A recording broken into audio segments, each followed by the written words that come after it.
We would like to welcome you this week to a very special edition of Last Stop Penn Station, our tribute to Larry Sweeney. We had a few audio problems this week, but nevertheless, we are very proud to bring you this episode.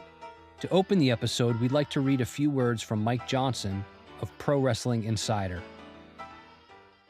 Independent wrestling has changed a lot over the last decade, but if there is one undeniable thing still missing, it's a classic-style manager in the vein of a Bobby Heenan, a Jimmy Hart, a Jim Cornette. Someone who is at once larger than life, but yet still accentuated those around him. It didn't matter if it was someone who he managed or someone he was working against. That was Larry Sweeney, and still should be. There was no one like him before, and there hasn't been anyone since. Sweeney was a comet streaking in the sky, only we weren't smart enough to realize it the moment we saw it. He made everyone around him better, and he grabbed an audience's attention like someone cracking a whip. It was impossible not to keep your attention on him. Pro wrestling could use a Larry Sweeney today. His legacy will be not what could have been, but the memories he left behind, with his work and those he'll inspire when they discover him in the weeks and years ahead.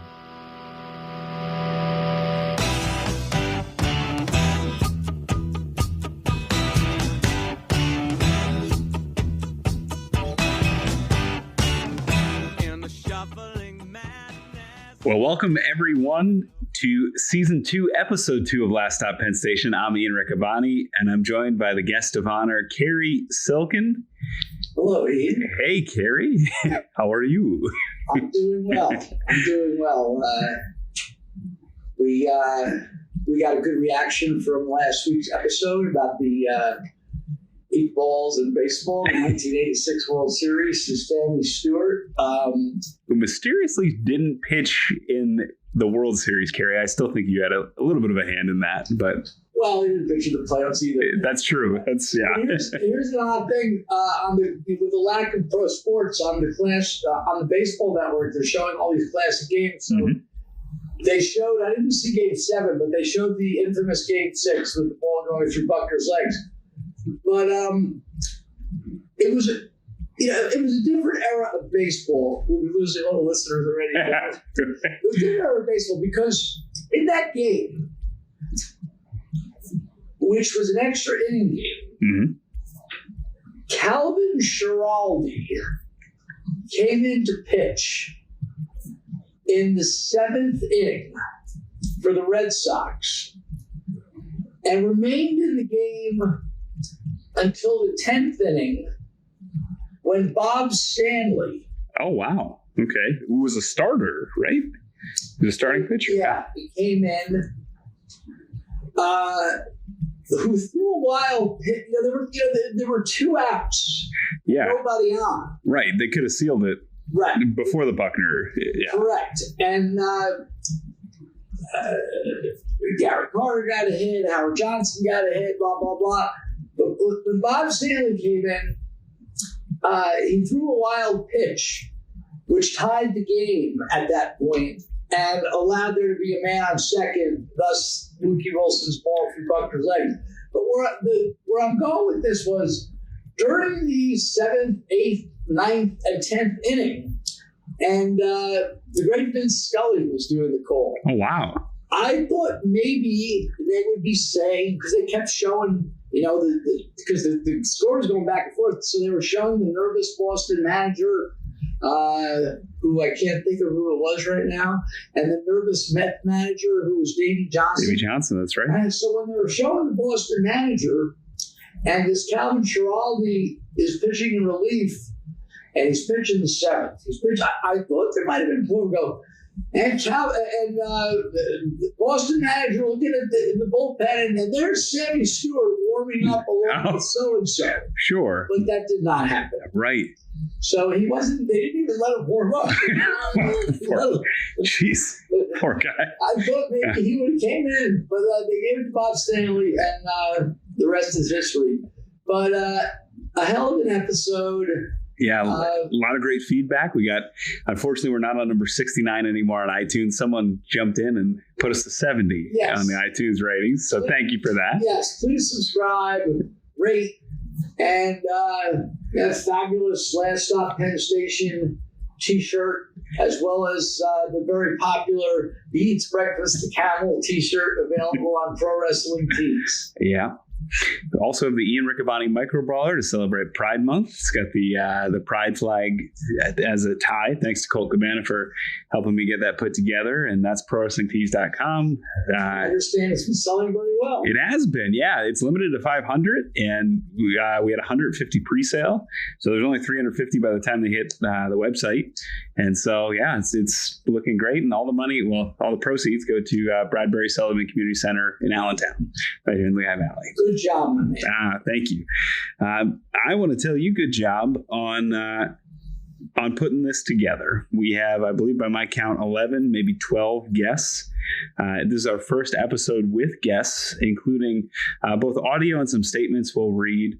And it's really celebrating one of the more popular characters in Ring of Honor history. You use the word character so much, Cary. Right. Last Stop Penn Station. And so many of the stories, why they're compelling to myself and to you and to our listeners and people that, are about these characters. And one of the great, which is, there's just been not as many classic characters anymore. How do you, and we've touched on this earlier, how do you become a great character staring at a phone, playing video games? These, just speaking of wrestling, these characters of old, the wrestling business, they would, talk and rib and joke around and take these long car rides, but and develop some kind of personality, thus to make themselves a character. And one guy who certainly broke the mold of the modern day internet-based social media, although it was still not what it was today, but it was there, was our good friend Larry Sweeney, Alex Wybrow, who we're going to talk about today. Yeah, Larry Sweeney. The first time I saw him was in Chikara. Very quickly started to become recognized nationwide.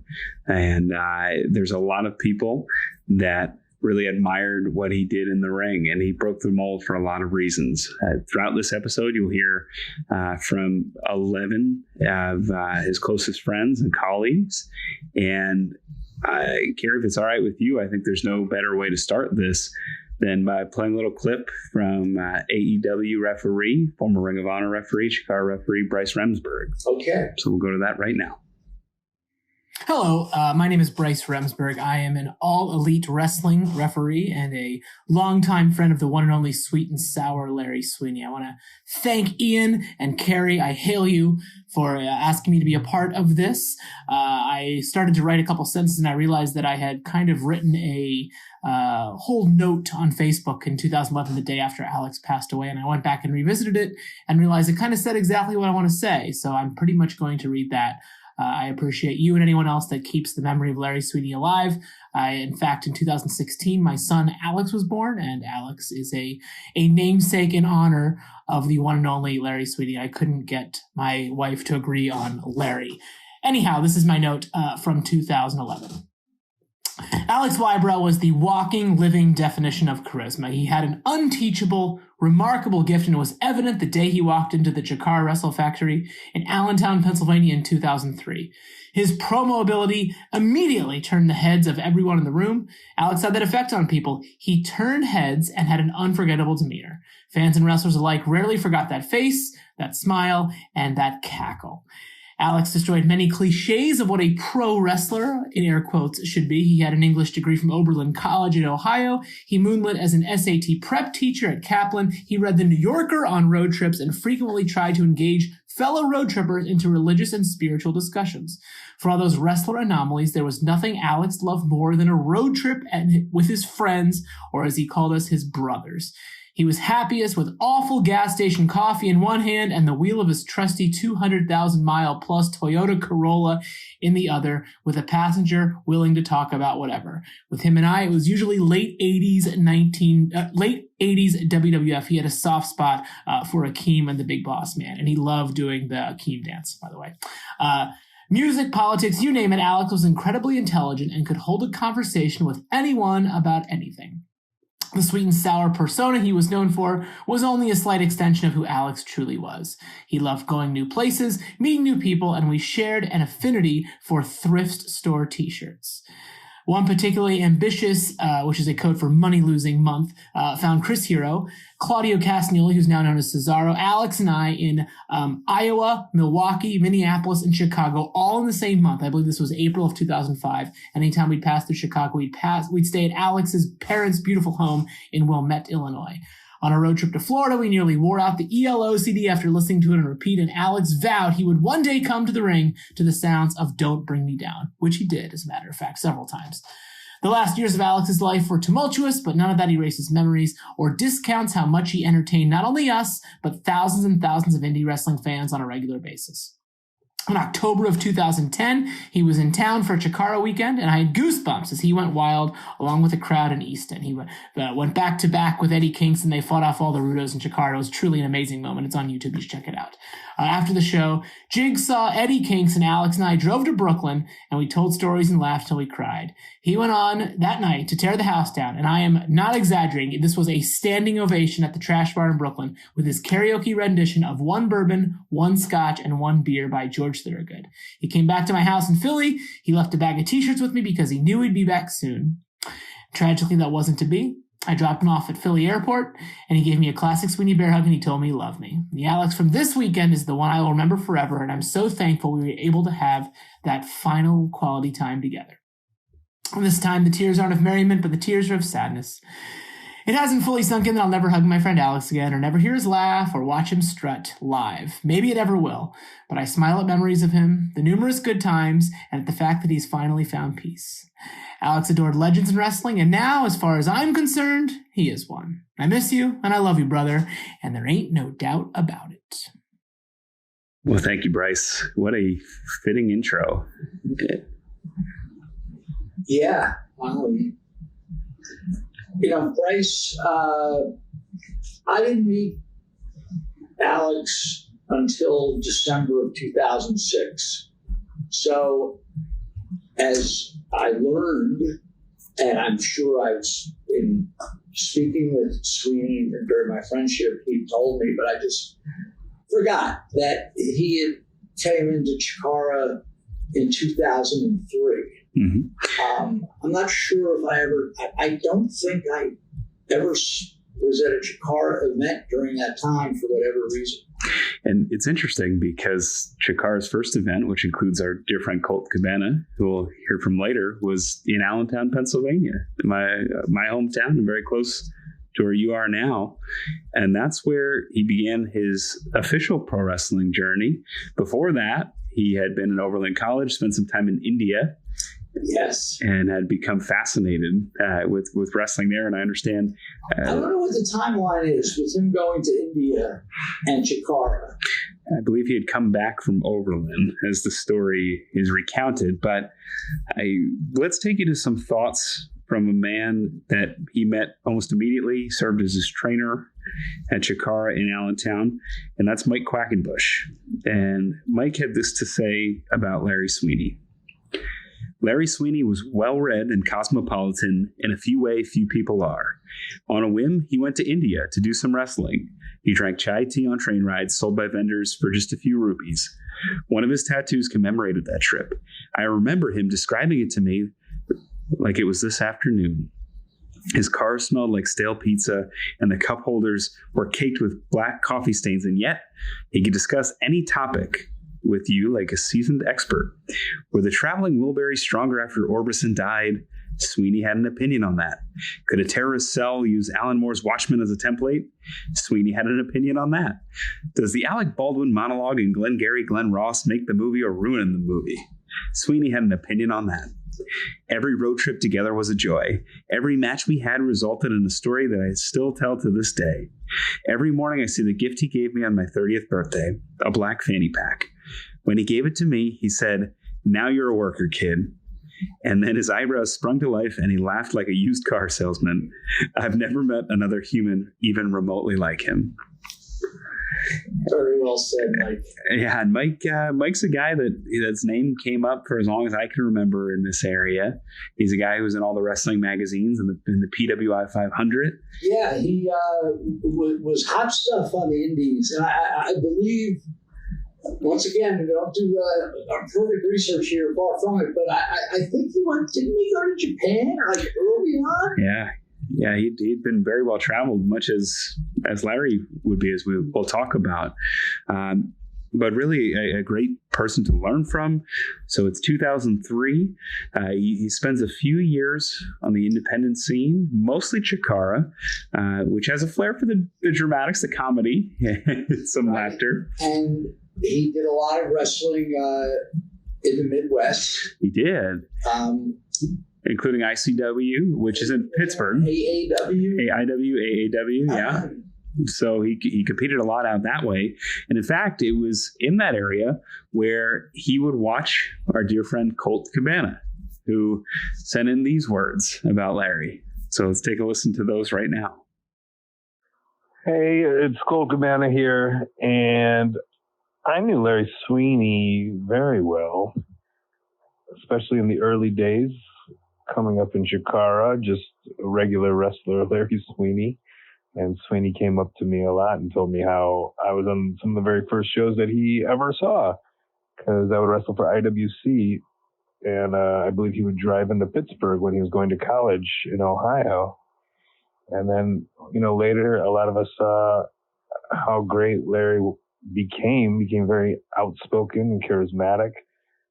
Maybe, I don't know if this is the right or wrong thing to say, but, maybe the disease helped that a little bit, and in a horrible way. But, he became just this fun performer and wasn't afraid to do anything out there.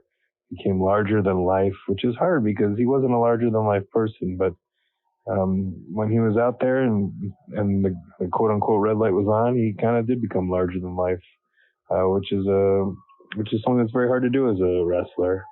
And obviously the passing of Larry is super sad. It was sad. He was in a very dark place.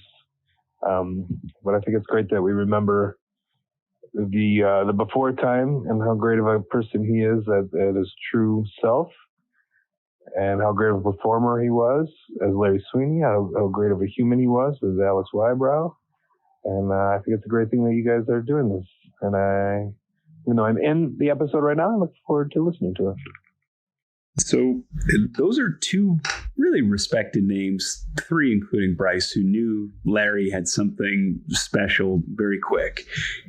So by the time you meet him in December 2006, walk us through what that's like. We've used the phrase booker before. That means the matchmaker. Matchmaker at the time in Ring of Honor is Gabe Sapolsky. Is that correct? Yes. And we were in Edison, New Jersey.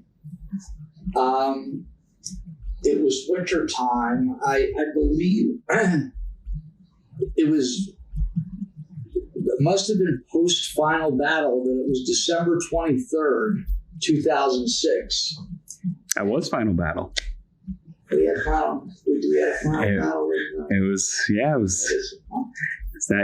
December 23rd, 2006. Okay, so Gabe comes up to me and says, I've got, every time he'd have half the Russian army there. And we talked about Gabe's ability to spend your money. Yeah, but it was always don't worry, they're $50 guys. $75 top dollar. I go, but there's 20 of them. Well, it's like playing the long shot. Yeah, one of these times, the $50 guy will. That's sort of like when we're out in Vegas. Put them all across. Kayfabe. Every number. Just don't throw that number we don't want to talk about. That's right. That's right. Mel used to wear. That's right. So Gabe comes up to me, who he made a point to tell me that you're really going to like this guy. And I had heard of him, but I had never seen him.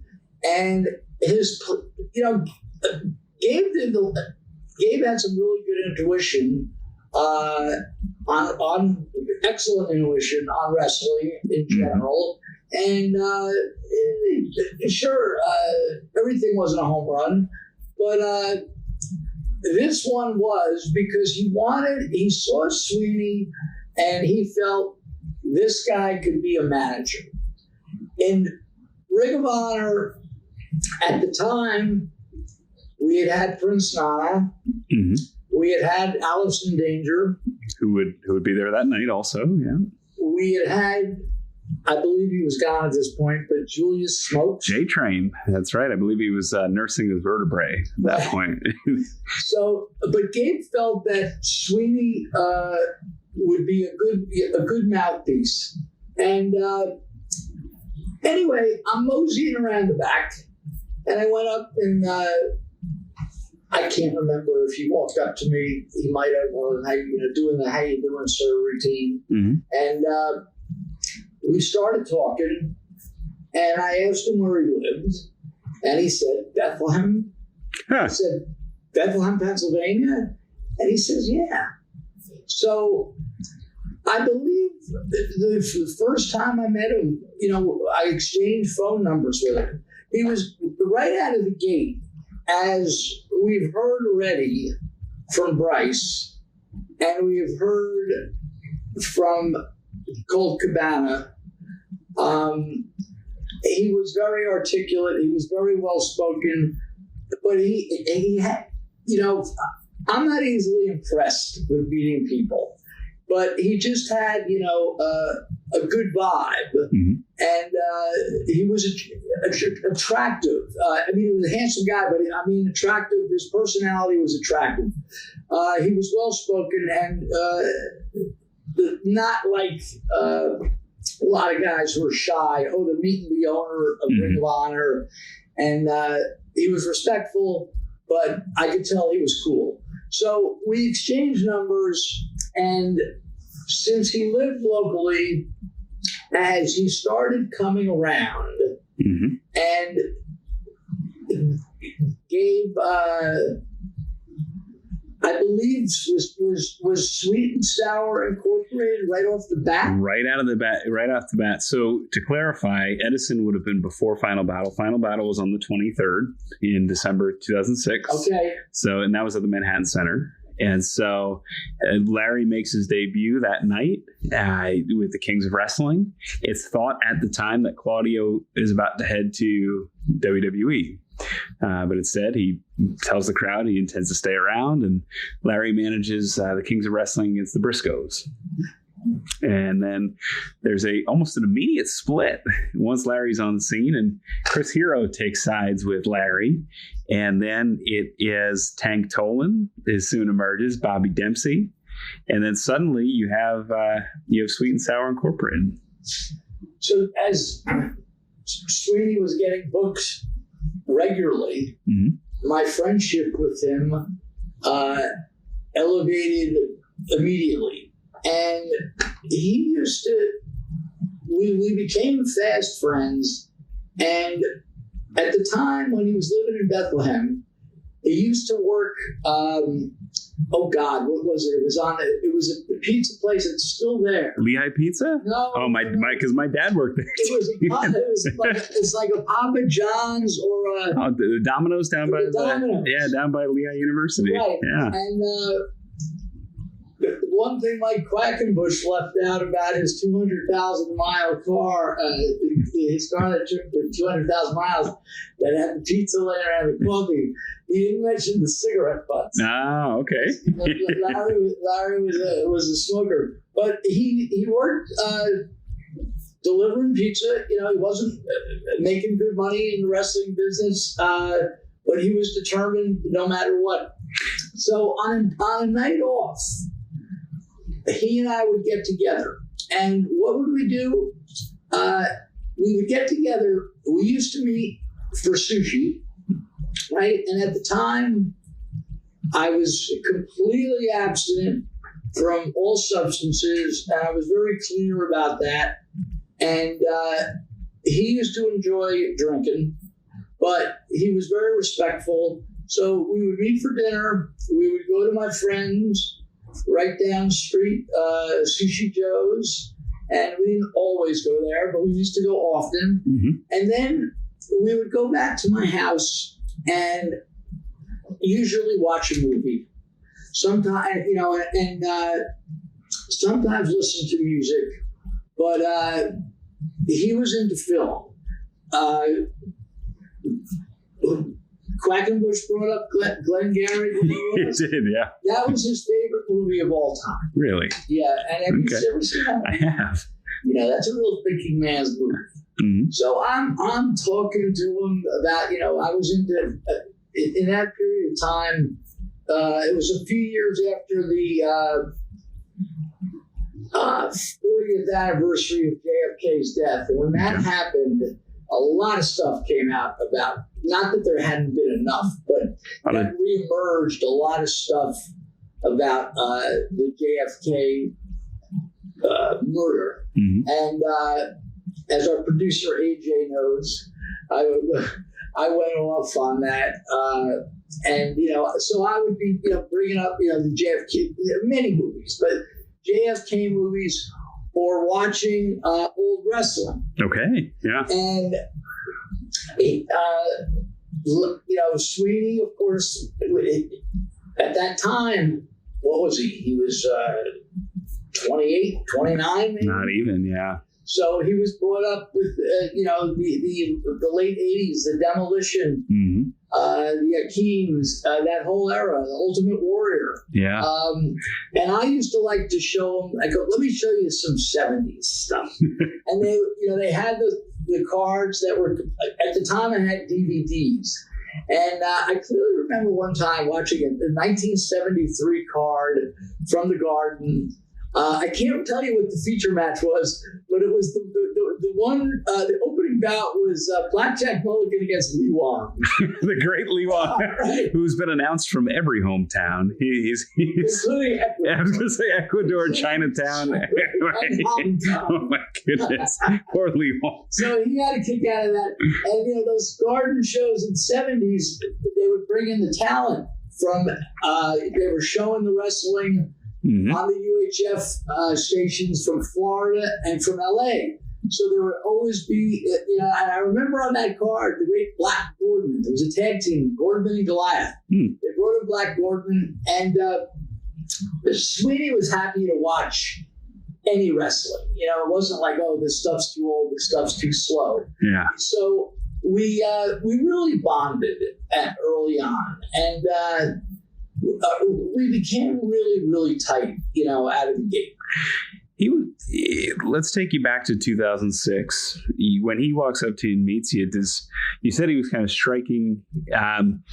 Larry is a wrestler. Larry, I've met Larry once, and I'm 6 feet tall. I towered over Larry. He couldn't have been more than maybe 5'5", 5'6".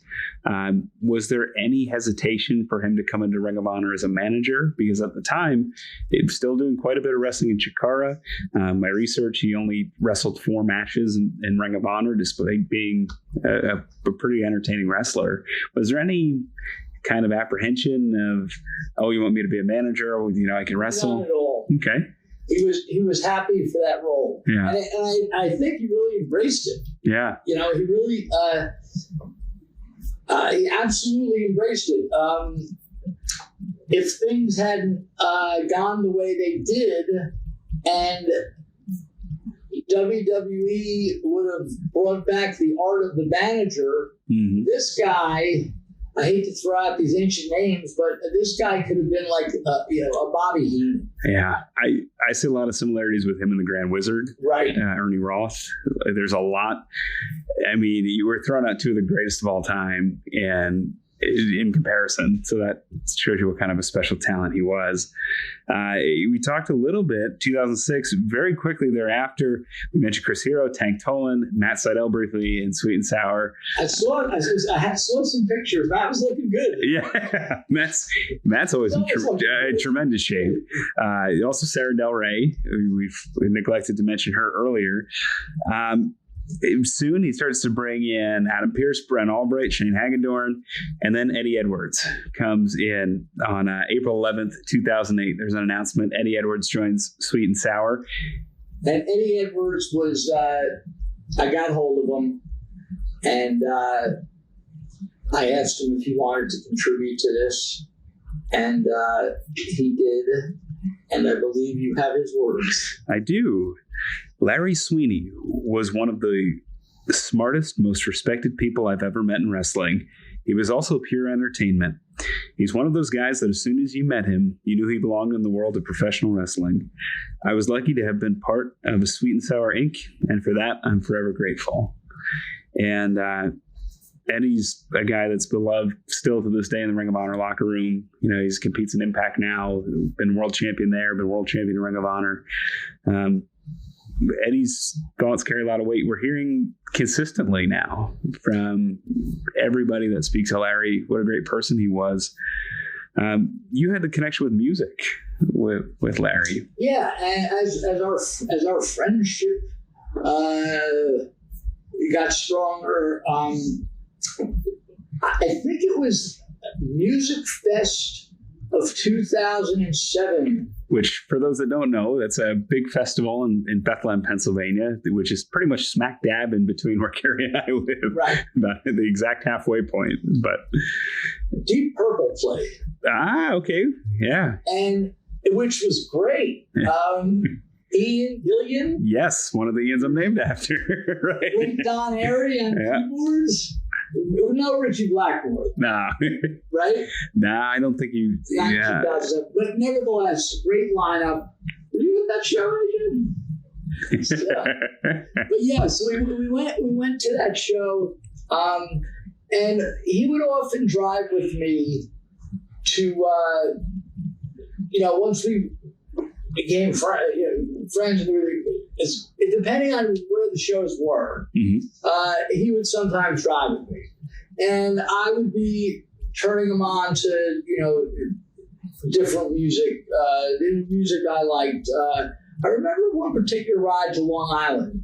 I was playing with Led Zeppelin, and he wasn't really, he knew the Zeppelin hits, but I remember playing him Achilles' Last Stand. Right, which is a deep cut. Yeah, and it's just such a good but he was open-minded, and naturally, I had to shove Jethro Tull down his throat, which he was open-minded about also, along with the more progressive stuff that I liked, like Yes and Pink Floyd. And he was happy, he was happy to listen to everything. You hear so much about Larry and his music. We heard Bryce mention ELO. The Countrymen will come up soon, and which I believe was Willie Nelson's supergroup. The Highwaymen. Highwaymen, excuse me. Yes, the Highwaymen. I would have never been able to live with myself had I not gotten that. But you mentioned Jethro Tull and Joel Allen, who's a referee for NXT UK, sent in a couple of thoughts. He runs the Suplex brand of apparel, which sponsors Ring of Honor star Jeff Cobb. And in England, as Larry's building momentum, becoming a bigger star, he's traveling the world now and is part of the Ring of Honor tour in 2007 or thereabouts.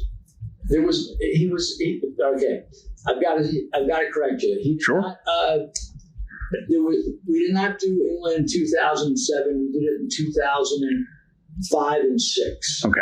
But with Joel, in May of 2008, Alex's sister, oddly enough, was going to college. Who wouldn't want to go to college in Amsterdam? How'd she laughing with him? How'd she bamboozle your parents to pay for this? Right? Now, Alex's brother. Why? What goes on in Amsterdam, Cary? I'll tell you in a minute. Alex's brother, Oliver, he's no dummy. He went over there to visit. Okay.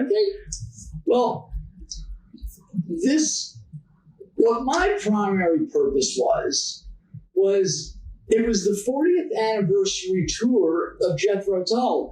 And yes, they were coming to the United States in the fall, but who wouldn't want to see a great English band play their 40th anniversary show in London? Mm-hmm. Whether it was Deep Purple, if the Beatles would have let you know. Sure. So to see Jethro Tull play in London, their 40th anniversary show, and it was hinted, there might be some special guests or some past members. So what I did was, and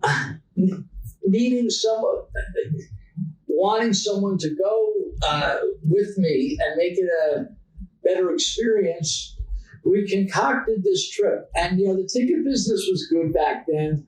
And so many of my tickets are bought with, they're bought on credit cards. Mm-hmm.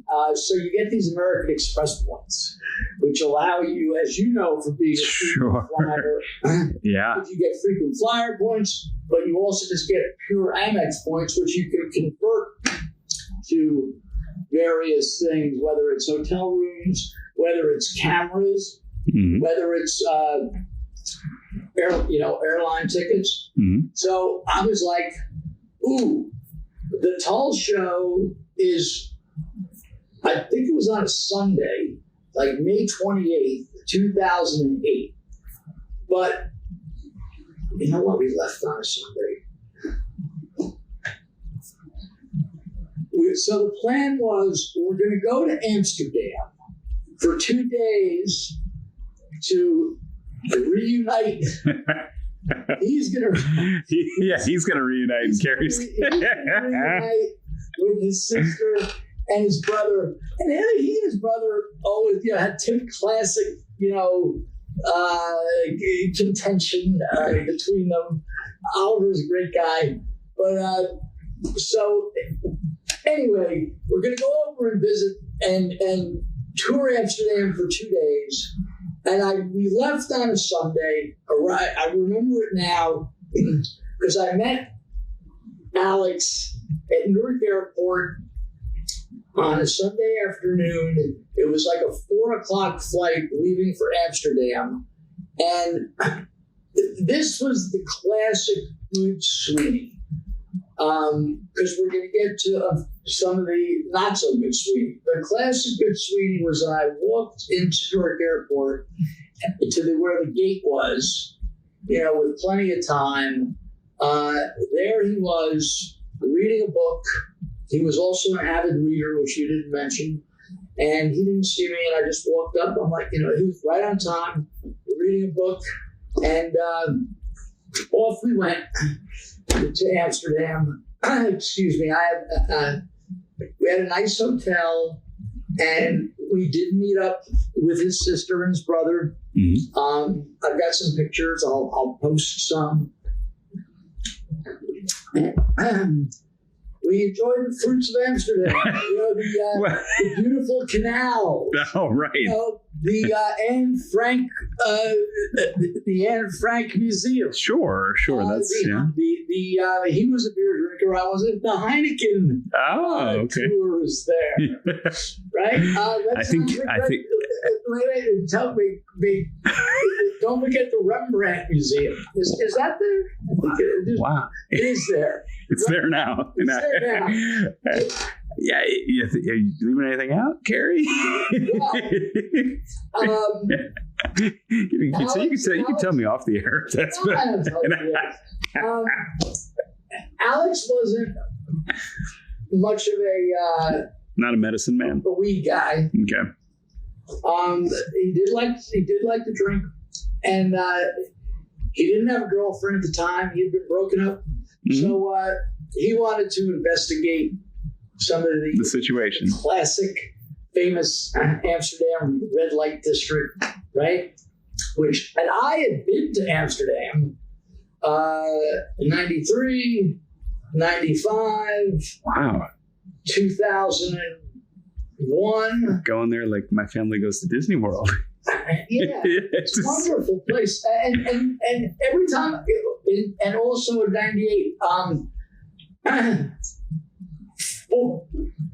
1, 2, 3, 4, 5 times. So, and 4 of the 5 times, including this one, I was completely clean of substances and had no interest in the abundant marijuana and all the, you know, it was very tempting to have a beer. You know, all these, everything there is outside, even if it's chilly out. But I knew the lay of the land. Yeah. And we had a nice time. And we hung out with his sister and his brother and had a few dinners. And I remember Alex wanting to go for a second helping and wanted to get out of this dinner. It's like the second night we were there. We had early flight because the very next, we arrived on Monday morning.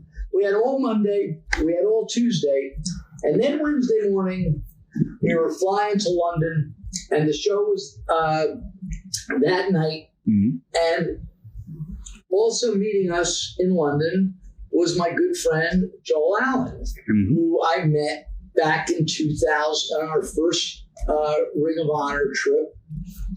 He was just a helper kind of guy, but he knew who I was, and we became really good friends. So, and Joel's doing really well for himself, and he was kind enough to send in a few thoughts about Sweeney. He was, and Joel wrote to us. Larry Sweeney was a fantastic performer, no doubt about it. But for me, he was an even better human being with great kindness and intellect. From playing rock band for hours on end to being front row at Jethro Tull with him, my memories of my time with him will last a lifetime. 12 large, brother. And we'll get into 12 large in the history of that soon. But yeah, Joel, Joel's one of those guys that he too is respected by everybody that he's met. Been a referee at Ring of Honor, now with NXT UK, and he had that one Ring of Honor match in New Orleans. Well, and he did some in the UK. Yeah, but I'm saying, he was visiting, and I don't think you were. That was Adam Cole versus Jay Briscoe. Was 3 months later? Okay, just missed it. And he was there. Just came over because he wanted to go to WrestleMania, and we were hanging out and. I just said to Hunter, let the guy, and he and Todd knew each other. So thanks, Joel. Yeah, that was a great words from Joel there, and so you're in England, you're traveling, and he's making a name for himself too at this point. By this point, he's been to Japan. Well, not yet. Oh, okay, okay. So that was May of 2008, and. I had such a good time with him. Speaking of music, in 2008, ZZ Top. Oh, Cary. Oh, shit. Oh, how do we keep coming back to ZZ Top? Go and if you're wondering why we're cackling, please go back to the episodes in our first season about the camel.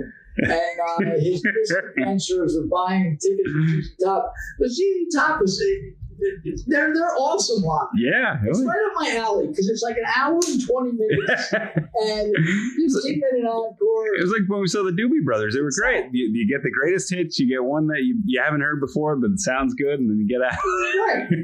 So, I spent a lot of time with them. And then we did our second tour of Japan, and we have to do a complete podcast. We did our first time in Japan. Yeah, we haven't done the second time yet. We did the second time, and just a brief leading into it was, we were going back with Noah, Pro Wrestling Noah, and the Dragon Gate promotion, but this time instead of going to Osaka for the Dragon Gate show and staying in Tokyo for the Noah show, both shows were being done in Tokyo at the Differ Ariake. And Sweet and Sour Incorporated was so important at that time, And so it's so strong in the Ring of Honor storyline that Sweeney was on the card. Which, to the folks listening, even to this day, I get paid a very nice salary from Ring of Honor, but the travel expenses to the UK, not Japan, the UK, which is significantly cheaper, they've considered leaving the commentator at home because of the ascension, it being essential or not essential. So to have a manager fly over is incredible. Okay. All right. It would have been important to have him there, but if he wasn't there, it wouldn't have been the end of the world either. But as I had explained about those wonderful American Express points, I was able to fly them. Oh. Plus, now on the first trip, Palermo went with me. Okay, yeah. So if I'm going to schlep my 13-hour flight, for me, I'm not good with flights to start with. And I needed to, if I'm going to be on that flight, I've got to be up front or I'm going to be losing my mind. And it's not out of being a big shot. It's just, I got to be comfortable. And so what happened was I brought Sweeney with me. Wow. As like, so-called, just assistant. Sure. But whatever, so Sweeney traveled with me. And this isn't like no one's ever told me this, but I remember Sid saying something. These guys thought there was something going on with me and him, which wasn't. Okay. And because why is Cary flying this big guy first? I mean, so okay. When we arrived in Tokyo, Ken. Oh, yeah, please go back to the... Ken Hariyama. Yeah, we talked about Ken briefly. Right. In the...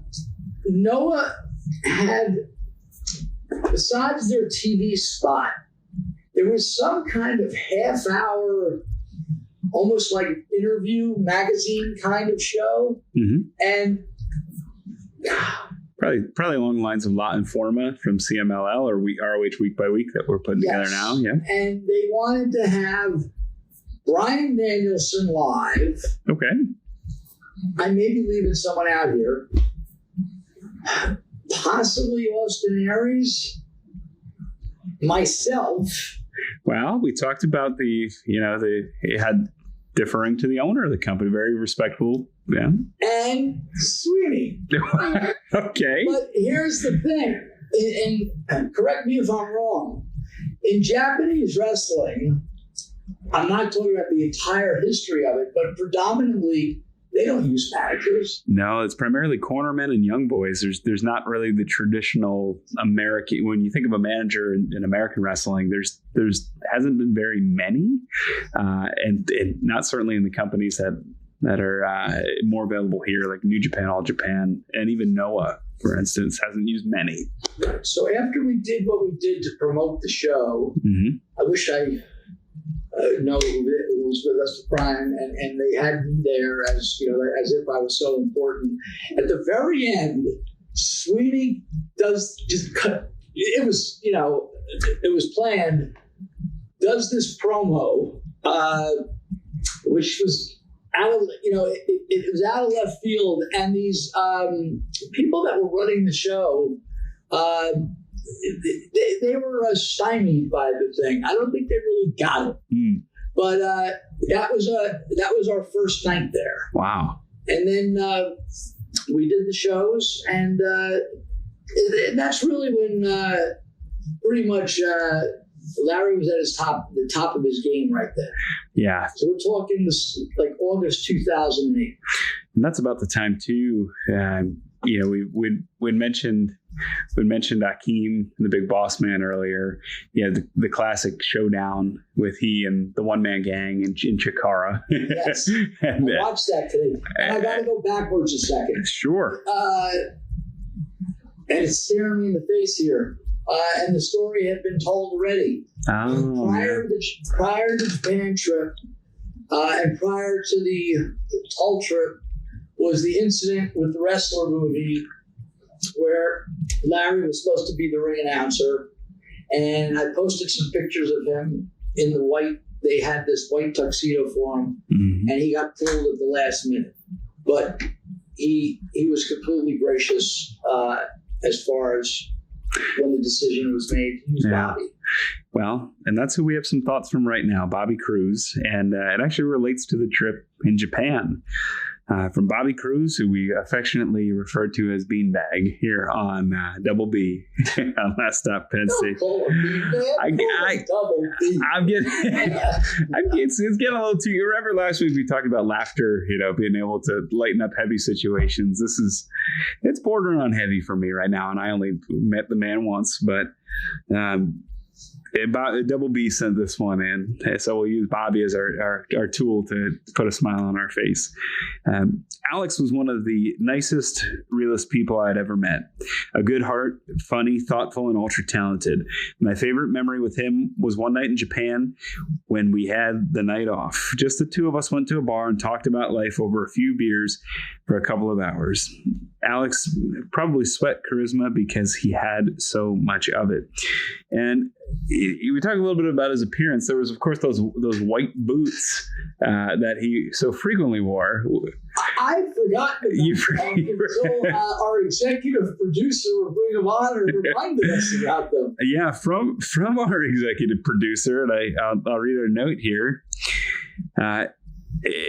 Interesting story. I mean, Larry, for those, we encourage you. Ring of Honor put up a nice tribute. Chikara put up excellent tribute, including the moment with the one man gang Akeem, where Larry does the Akeem dance. So please just YouTube Larry Sweeney, and there's plenty of his best moments. The Ric Flair moment from the HDNet tapings where he and Ric Flair crossed paths, and we'll talk about that briefly when we get to it. But our current executive producer sent this in because you had forgotten about the snakeskin boots. I had as well. But here's a backstory about the snakeskin boots. My parents got divorced when I was 11 in 1991. And soon after, my father uncharacteristically started wearing these snakeskin boots. I eventually figured out that my father was going to the bars trying to pick up girls with these new and atypical boots. Well, I guess sometime in 2007 at a family dinner, my grandmother pulled these out and said that she found the boots in the attic and didn't know where they came from. And if I didn't want them, she'd throw them away. In my mind, I immediately remembered those boots since my dad never wore anything like them before or ever again. I told Grandma, of course I'll take them. And I knew the exact man to give them to. Sweeney loved them and wore them everywhere. My dad from then on always had asked about Sweeney and the boots. Maybe if he'd worn them in the in the final screening, in the final test shot, along with the white tux. Yeah, and thank you, executive producer. I do remember the boots, but that's something. I wonder if they're still looking for them. I gotta backtrack again. We don't have to edit. We don't have to, go, oh, I made a mistake. But in the timing of telling the story, one of the best times I ever had with Alex, and it preceded Japan. It preceded going to Amsterdam. It was with our good friend Jigsaw for a whole week. Wow. What happened was, it was WrestleMania 2008. Yeah. And it was in Orlando. And we had a double bill, 2 nights, which I loved. Yeah. As a promoter. I loved the idea, oh, thank God we could just be in the place for 2 nights. Well, yeah. I made it into an 8-day holiday, and I'll tell you how it happened. Gabe's friend, Sal, who used to do our DVDs, he had a promotion called FIP. Sure. Bryan Danielson at one point had that championship as well. Which was, Gabe thought of it as like the minor league of Ring of Honor. Okay. And there was a Saturday night card in this they ran 70 miles north of Clearwater, Tampa area in this little town. Would that have been Ocala? No, okay. So up the coast. I was talking to Jigsaw, who we're going to hear from shortly. Yeah. And they ran up there. There was no one in attendance, a very small crowd. And I picked up Sweeney and Jigsaw. And once again, with my points, I had a beautiful Hilton Hotel on Clearwater Beach, right? Mm-hmm. And I had a beautiful cheese basket. And they said, a nice color TV, 19-inch color TV. A beautiful suite at the Clearwater Hilton. And our plan was to stay there a couple nights. And then Roderick Strong lived in the area. He's from Tampa, yeah. Right? And he was going to have a little party, right? So I don't remember the exact timeline, but we stayed in Clearwater at least a night, maybe two, and we headed to Roddy's house. Now, where there was a raucous party, which I posted one of the pictures. Roddy had an apartment, and it was a nice apartment. I think he shared it with, what was the guy's name? Eric Stevens? Eric Stevens, yeah. Maybe. Sure. He's from the area, I believe. Yeah. Right. And so at the party was Tyler Black, Austin Aries, and the whole Briscoe family. I was They weren't dummies either. They had the same idea I did. Yeah. Let's go to Florida for a week. That's what my family does. We were planning on doing it. We were supposed to do it this year. Yeah. And they had like a camper rental RV kind of thing. This way, because I don't think anyone will be upset saying the Briscoes enjoy having a few beers. Sure. So this way, they're just parking it legal, and wherever they are, no trouble. They can, have a few drinks and not be driving and just have a good old time. So everyone was at the party. Roddy and he had the rock band guitar and a mic.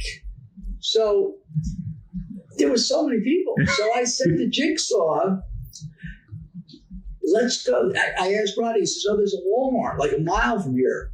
And it was a Sunday. We drove to the Walmart and got the whole rock band. It was like $90. Yeah. The whole rock band setup. And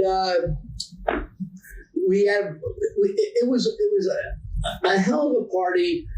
Let's hear some words from Jigsaw, please. Absolutely. One of the most unique, interesting, funny, intelligent, talented guys I've ever had the privilege to call my friend was Alex. Alex was such a joy to be around, as every day with him felt important. You would learn something new, laugh till you cried, and have deep conversations about life. He made me a better person. I miss seeing him in the kitchen having a cup of coffee with my mom while they laughed and talked about our latest travels. I miss our road trips. I miss our drunken nights singing karaoke till they turn the house lights on. I'll always remember our epic week in Florida with Cary, leading up to what would be one of many WrestleMania weekends. So many memories and so many amazing experiences. He was my best friend. He was my brother, and I'll always have a special place in my heart for Alex, sweet and sour, Larry Sweeney. 12 large brother, forever and ever. Yeah. Jigsaw was great that week. I had, it's funny. I had this week I had a foot problem too. For the first time, I stepped on. In your house, like where the carpet, they going from a carpet to they tack it. Right. Yeah. In the middle of the night, it's not like I stepped on a giant nail, but I punctured my and it's finally starting to heal. But that week, you ever hear of the dreaded plantar fasciitis? Plantar fasciitis, yeah. Somehow, I acquired this it feels like you're stepping on a pebble. Mm-hmm. Depends where in the foot it is. I had it in the middle of my center of my right foot. And I used to love to jog, Mm-hmm. and I still like working out. And like the last 4 days has been a bummer because I can't work out. Maybe tomorrow, but I think another day. But anyway, Jigsaw was my foot doctor that week. Because no wonder people. I mean, here's your rooming with Larry. Jigsaw's your foot doctor. Right. I mean, what was he? no wonder there's rumors going around. Cary. Do me a favor. Get fucking ice. Because we're in these nice hotels. No problem, man. You know they pee in those ice machines, right? No. No, it was a downspout one. So he would get ice, but so yeah, we had this crazy party at Roddy's. The Briscoes, Papa Briscoe was there, and I asked Jigsaw because I wanted to get this correct. So I had this thought during the course of the rock band, and during the course of everything. So this is in March. Late March, is it possible this was in the heart of the Final Four season 2? It would have been, yeah, absolutely. Right. Yeah. So you've been around Papa Briscoe. Yeah, I sure have. Love him. All of a sudden, Great guy. him and Marge and him and Jay, they're going, Tar Heels. They're smacking each other like Papa Briscoe.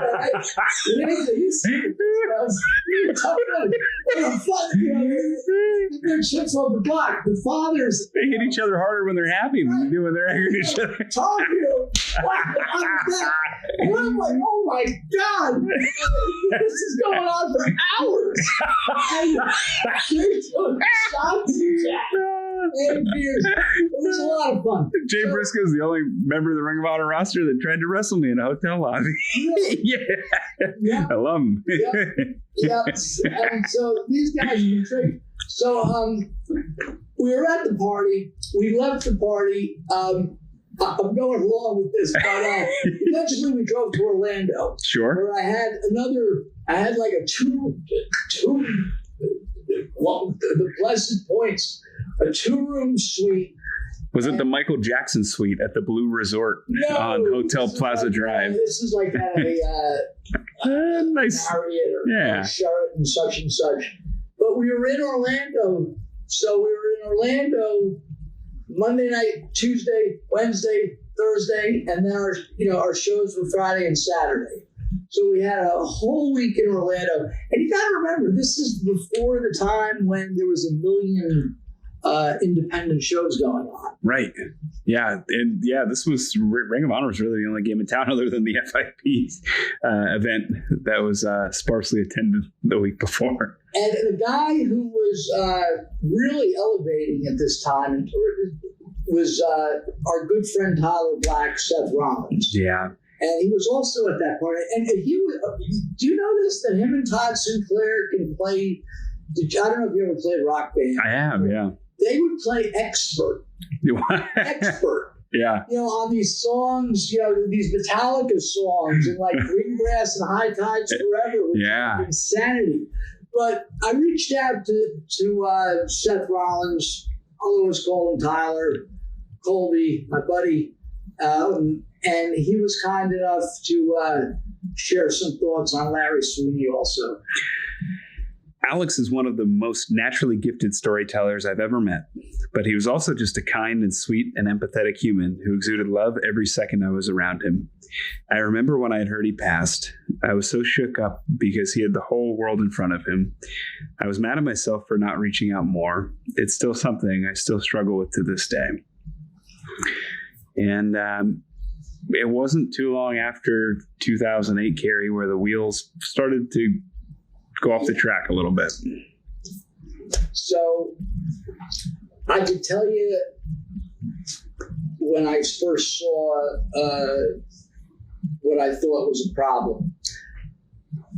It was the night that Gabe got let go, which was after an Edison show. the day before that, we had gone to a show in Connecticut. And the whole Gabe to Adam Pearce thing was the only people that knew were Adam, myself, Sid and Ross.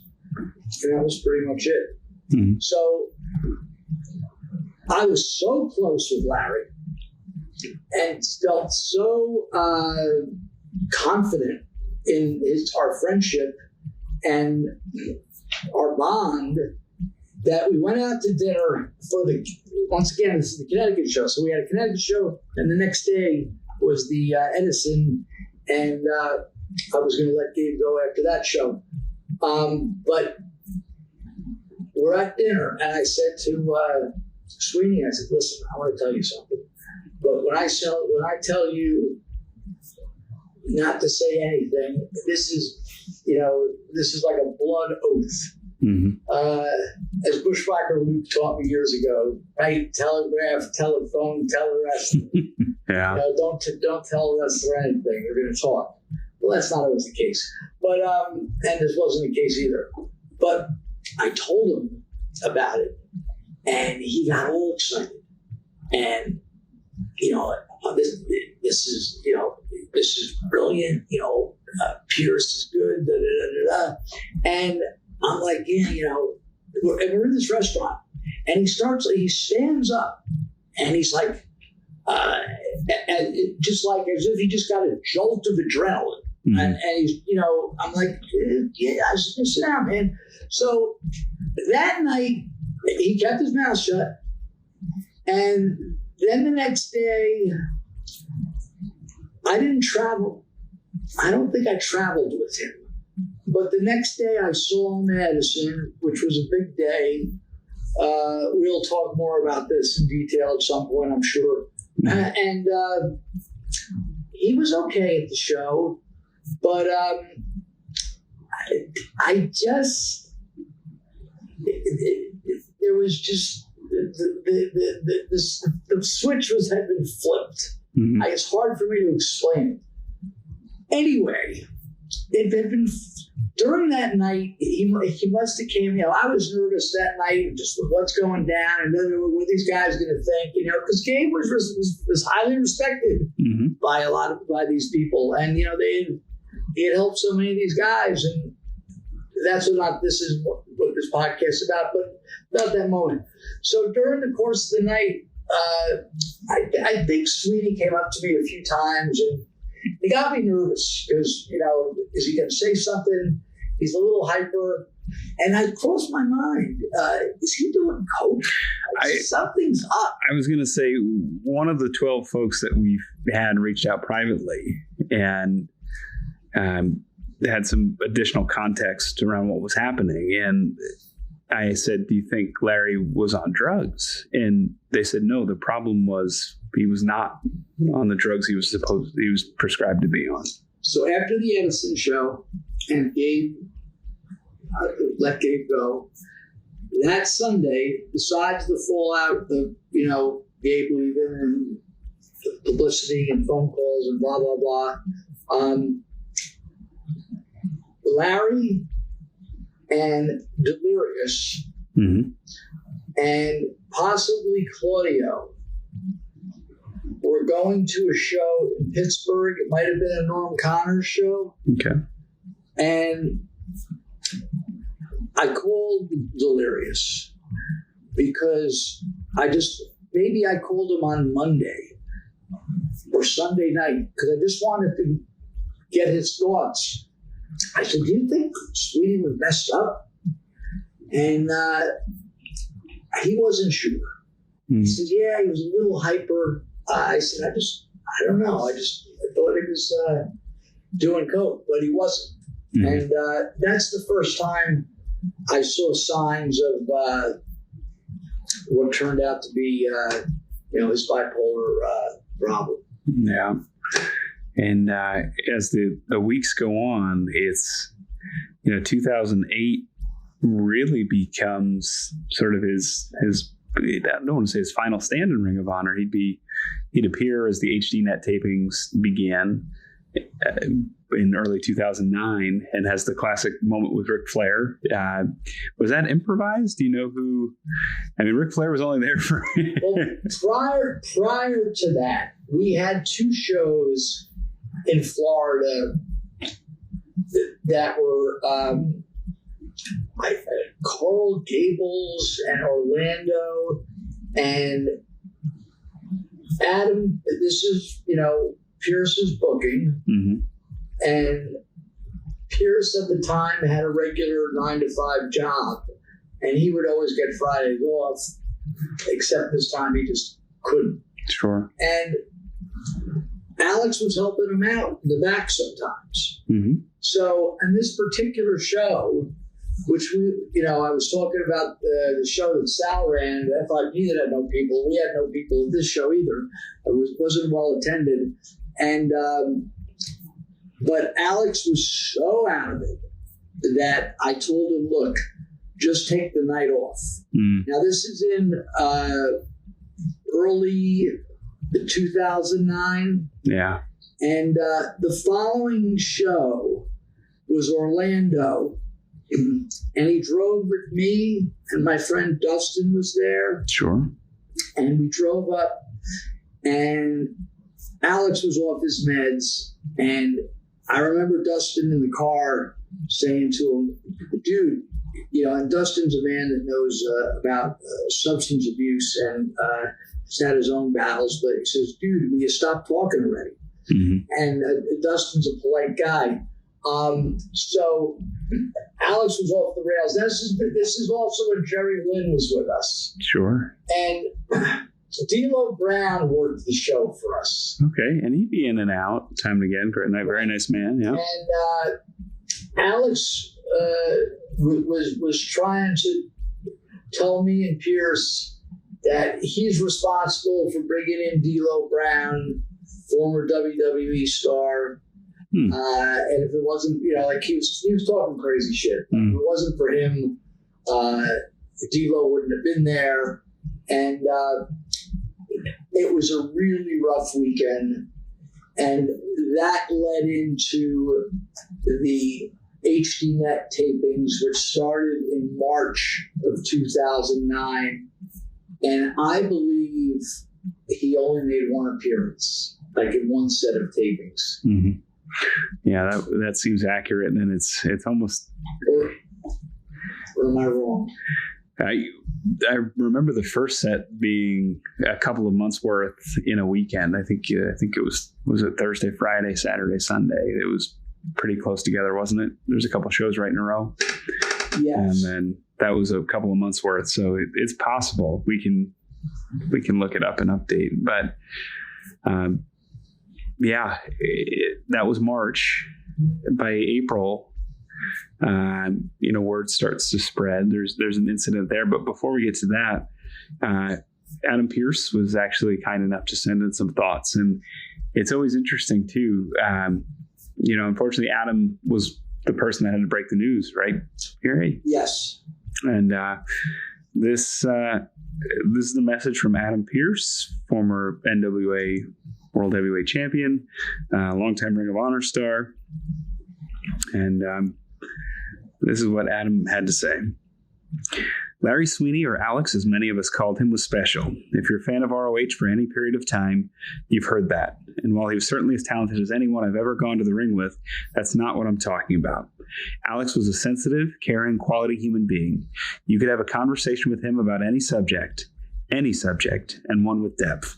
Over the course of our friendship, we had countless conversations about any and everything, and that never wavered, even as I took over wrestling operations for Ring of Honor. And when things got tough for him, and I was forced to be the one to release him from ROH, those conversations still didn't stop. I don't believe he ever held it against me for firing him. And that's the thing. Even when his issues overtook him, you never heard a bad thing said about him. No one dared. Instead, we wept because we knew we couldn't help him. We still weep. The thing I'll always remember about Sweeney is his laugh. He was a credit to any locker room, any event. He enhanced the things he touched, and his memory lives through those that shared time with him. For too short a time, but incredibly quality time nonetheless. One of the hardest things I've ever had to deal with was the phone call telling me he was gone. That pit in my stomach never really filled. You never forget that feeling, and we'll never forget Alex. He was my friend, and he was an incredible wrestling talent, but he was much more than any of that. He was special, and I miss him. Yeah. Yeah, it sucks. We're getting to the nitty gritty here. With and everybody's experiences were different. Jigsaw, I had like a 2-hour conversation with him, and I don't want to. Well, we were just talking about some of the bad.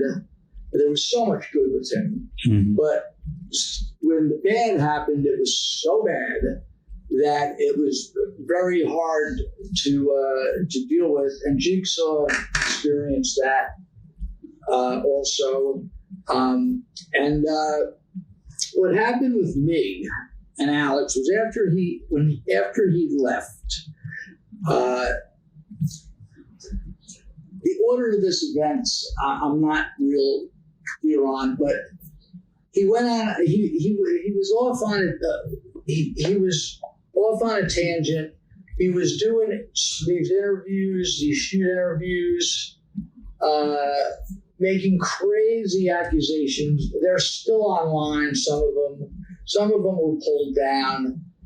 He would call me up telling me I owed him money, and he says it in the interviews, and this wasn't him.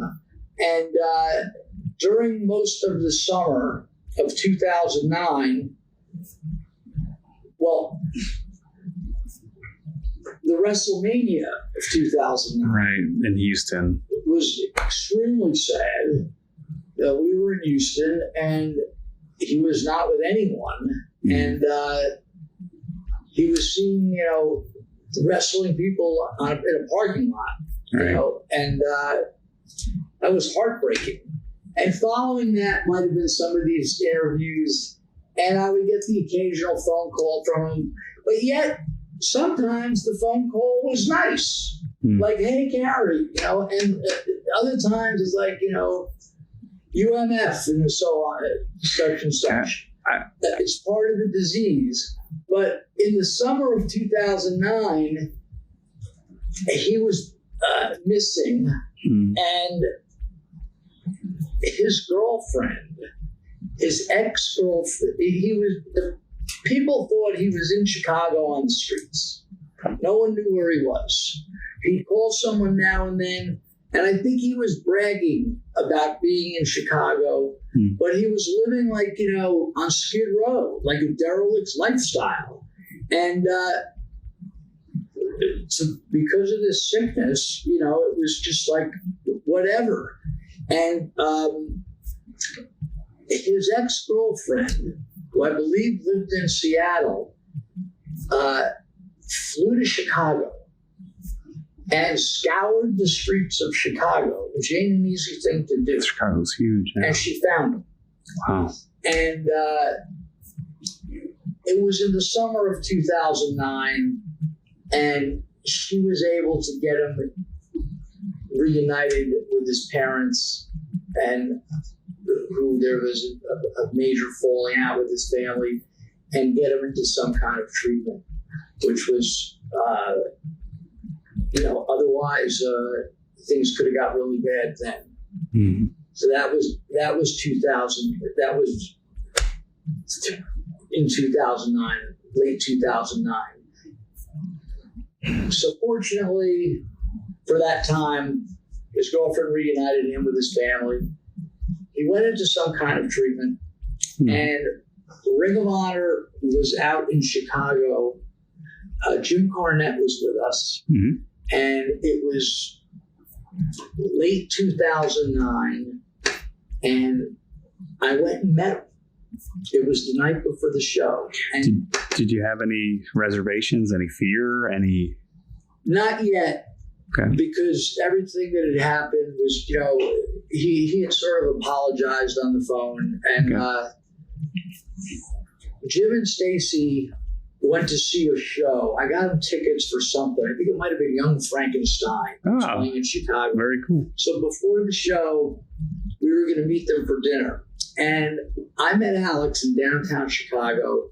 And the Sweeney or the Alex that we knew and loved, and who was the good old Alex, was toned down to like a -2. And I'm seeing, this guy who was like, he was docile, but it was he was like a shell of his, he was on the meds and he was just a shell of himself. And he was very, very polite and very happy to meet Jim Cornette. And he was very,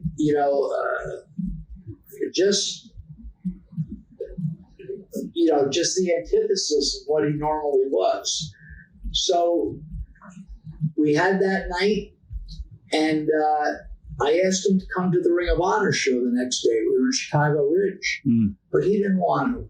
He didn't want to see. And I'll tell you what happened. And when I told him this story, Jigsaw didn't remember this. Somewhere in that summer, Alex had an incident where he passed out and he was laying funny on his arm when he was passed out, and his arm sort of got twisted, and he didn't seek medical attention right away, and it wound up healing, but he didn't have like the proper use of his left arm. And he didn't want people, besides his toned down state, he just didn't want people to see that. Yet, we had him come back to Ring of Honor. We asked him, and he agreed to, and he didn't want to make an in-ring appearance. And this is when his arm was still bothering him. And Jigsaw didn't remember this, because maybe Jigsaw didn't see him during this time. Yeah. Pearce would remember, and our executive producer would remember. But he came to New York, and I remember sneaking him in the building for Final Battle 2009, and he was the special guest commentator for. Yeah, he was the color commentator. We don't know what the future for that evening. Yeah, you're right. But yeah, and the place went nuts when he came out, and I remember him telling me, "Listen, I don't know about doing this because I can't really hold the mic." I go, "You can be at the table. It's going to be all right." Yeah. So he got through it, and it was. In retrospect, we shouldn't have had him there. I guess we didn't think we were doing anything wrong, but it's hard. I mean, it's hard to tell. By then, were you made aware that the problem was medicating the bipolar? Absolutely. And it wasn't because I remember as a fan, just to give you this perspective, I had met Larry Sweeney in August of 2008 at a Chikara event at the ECW Arena. And I only got 2 pictures that night. I got a picture with Larry Sweeney, and I got a picture with Delirious. There you go. And how fortuitous is that? Right, right. Go figure. And but I still have both. And the Larry Sweeney I met was exciting, engaging, and by 2009, wrestling was trying again to go into this weird gray area. So there's people online, or Twitter was new, and MySpace was still around. Some nasty website, message board sites. But one of the prevailing thoughts was this was some sort of storyline or angle, and that was floating around too.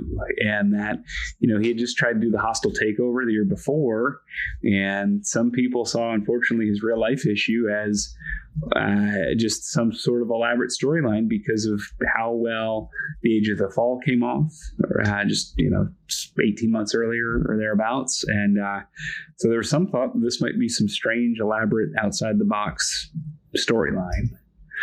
And it's kind of heartbreaking to find out that was not the case. No. And following the final battle, I didn't see him. He would call, and he was good. You know, he would call, and he was nice.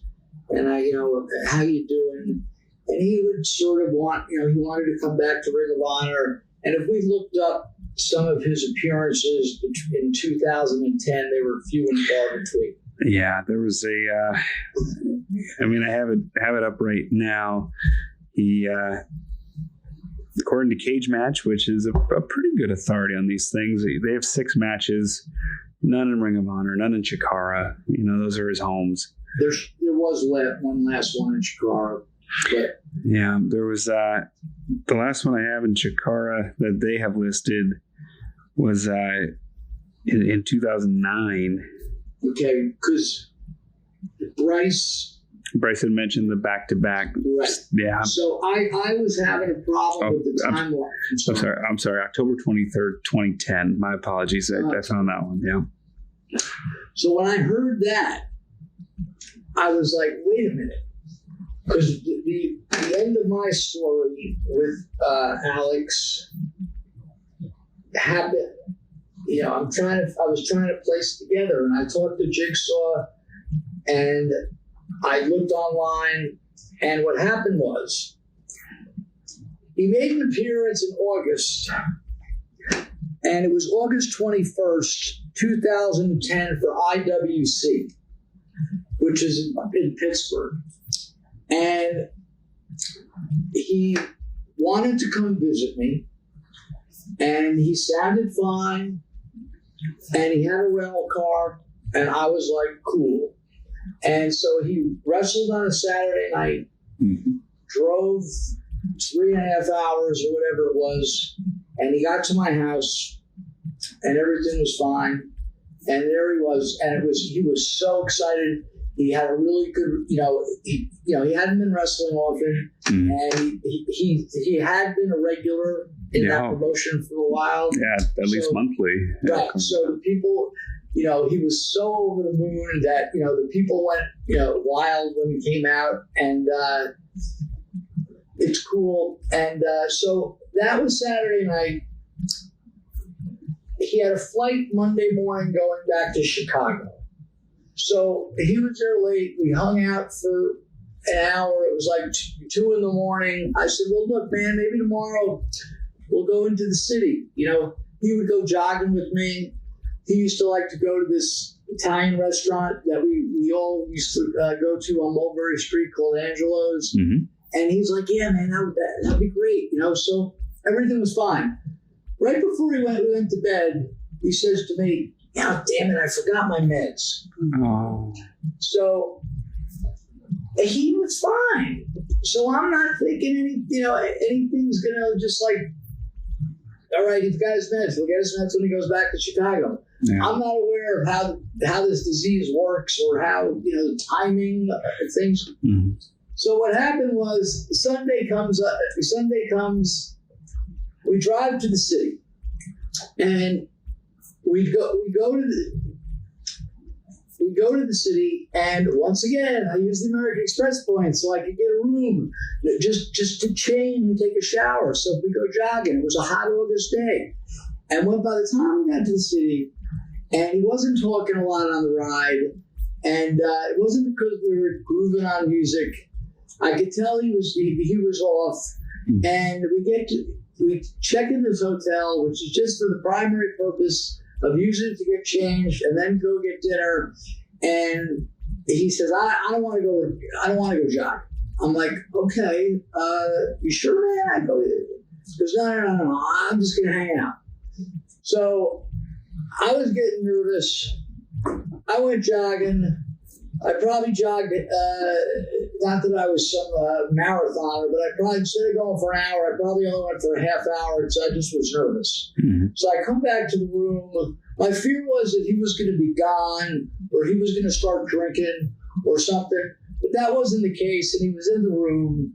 And I got cleaned up real fast, and we got the car, and we drove downtown. And as we're driving downtown, down 7th Avenue to go to Little Italy. Almost at the point where Madison Square Garden was, Alex starts crying. It wasn't because of Madison. I'm like, bro. And he was like, I'm all right. And I didn't know what to do. So I'm like, you sure you're all right, dude? Like, you want to just go home? He goes, no, I'm good. Fine. We go down to the restaurant, and he wasn't talking much. We have this dinner and go back to my house. There wasn't a lot being said. I'm trying to keep the conversation moving, and the groove wasn't there. And we get back to my house. So now it's about, let's just say, 9 at night. Mm-hmm. And he tells me, I can't find my rental car key. I'm like, well, did you bring it to New York? He goes, I don't think so. So I'm like, well, who'd you get it from? Enterprise. Okay, why don't you just call Enterprise, right? Mm-hmm. So he's in my old office at my old house, and he's online, and I'm in the other, like, I was past the point of trying to communicate with him because it was very difficult. And a couple times I came into the office, and it was a Sunday night, and the next day was Monday, and at the time I had like 4 people working, and the people still called on the phone, and it was busy. And I said, did you get a hold of the rental car company? And he just said he didn't, or I'm going, or I'm trying. And he started getting contentious, and I was getting scared. So I said, look, dude, get a hold of them. I mean, they'll bring another car. You're not the first person to lose a key, or I'll take you where you gotta go, where you have to go. So he goes, I'm gonna do it. So I went upstairs to go to bed, and it was probably 11:30, and I couldn't sleep. And I went downstairs around 1 a.m, and he's still online. And I'm like, what are you doing? He goes, what do you mean, what am I doing? I'm on Facebook like the rest of the world. I'm like, did you call the rental car company?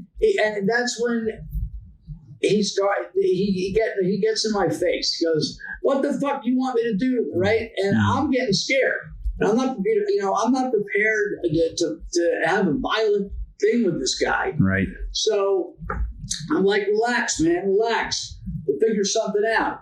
So what I figured out was I'm going to drive him to the airport, right? I didn't want him in the house. I was scared for myself.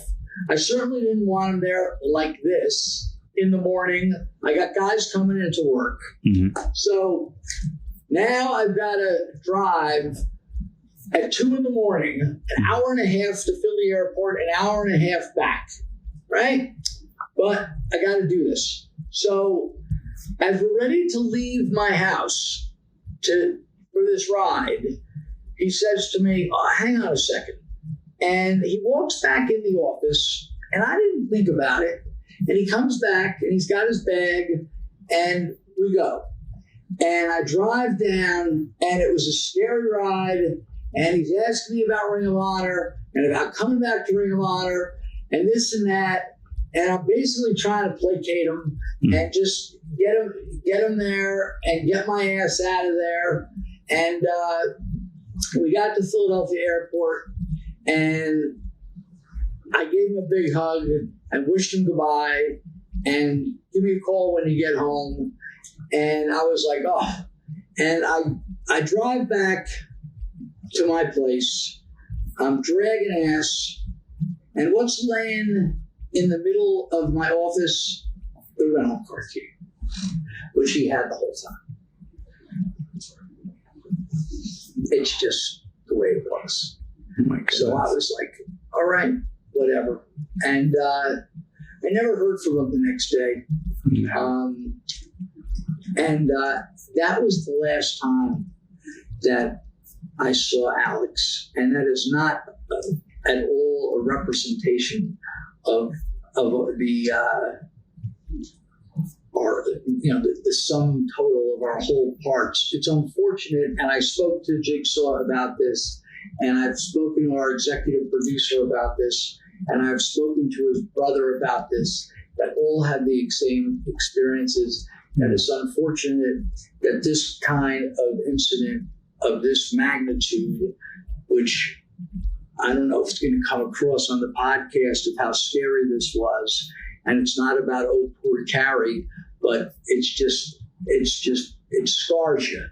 And following that, I would get calls from him. Sometimes they were great, sometimes they weren't. And then he called me up and told me, now once again, this was in August of 2010, told me he was moving to Louisiana, and he knew some people to wrestle, to work with down there. And I don't know exactly when he moved, but he went down there, and I had an 800 number at my office, and he would call me, I don't know, every other week, tell me he wrestled somewhere. Usually the conversations were 98% Sweeney and me listening.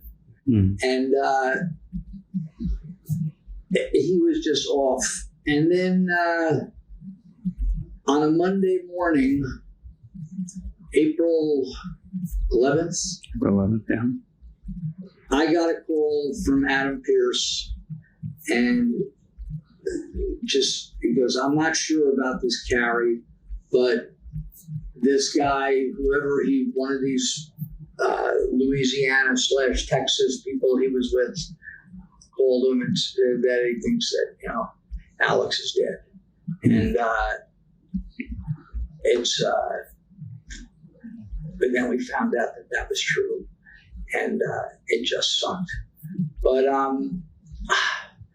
this does not diminish what this man, this was a sickness. And I had so many great times with this guy. This guy entertained so many people and had so much talent and had such a good heart. And him scaring me one night or saying a few stupid things on podcasts or calling me up to curse me out as he did with other people, it don't matter. I still love the guy. And he was one of my dearest friends. And there was a tribute that was held for him by the Chikara people that Mike Quackenbush ran. I believe it was the anniversary. It was, yeah. And left his glasses in the center. I was invited, and Oliver Wybrow, his brother, was there. I think his sister. It was, I watched it today. They showed a video tribute and all the Chikara wrestlers, and they introduced his brother and sister. And I just came out with the wrestlers. I wasn't like a special guest or anything. I just was there. And after the video, it's like you would see with one of these deaths of baseball, where Mickey Mantle dies or so and so dies. What do people do at the end of the ceremony? They cheer. They're sure they're sad. And that was a way to remember him. It's just so sad that because he should be here with us and still in the business and still in our lives. And even if he wasn't in the business, just to be in our lives, that would be nice. 30 years old, and there's a couple of guys that Colt and I have talked about that should be millionaires or should have become millionaires from professional wrestling. If for whatever reason it didn't happen, then Larry Sweeney's name's usually the first name that's mentioned. Yeah. yeah, he would have definitely made it. There's no doubt about it. Yeah. Well, in a lot of ways, he did make it, and he talked about his ability. I mean, his ability to create memories and seemingly small moments. So we talked about the Hakeem dance off, the Ric Flair moment. We talked about 12 large, which I never got that. Yeah. So the legend goes, the Patriot at the time, being portrayed by Tom Brady, was signing autographs near Larry Sweeney, and said, "Hey, how you doing?" As in, like, how are things going money wise? And the Patriot yelled, "12 large, brother." And Larry clarified and said, "Yeah, 1,200."